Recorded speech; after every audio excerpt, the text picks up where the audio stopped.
હું આજે નાચોસ બનાવવા જઈ રહી છું. જે મેં લોટ બાંધ્યો છે એની અંદર રેડ ચીલી, બ્લેક પેપર, કાળા મરી, મીઠું અને 1 વાડકી મકાઈનો લોટ લીધો, અડધી વાડકી મેંદાનો લોટ લીધો અને પછી મેં એને થોડા ગરમ પાણીથી લોટ બાંધી દીધો અને પછી આ રીતે મેં એની કણક બાંધી છે અને આ રીતે મેં રોટલો કર્યો. એની અંદર ફોકથી નાના કાણા પડે છે અને પછી આ રીતે મેં ત્રિકોણ કરી લીધું.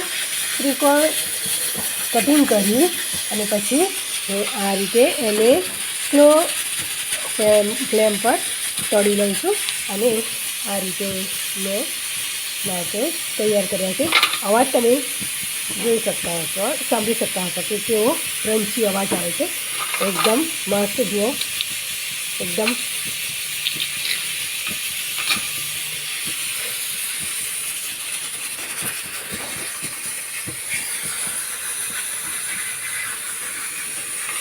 આ તમે નાચોસ જોઈ રહ્યા છો કે કેવો સરસ મજાનો એકદમ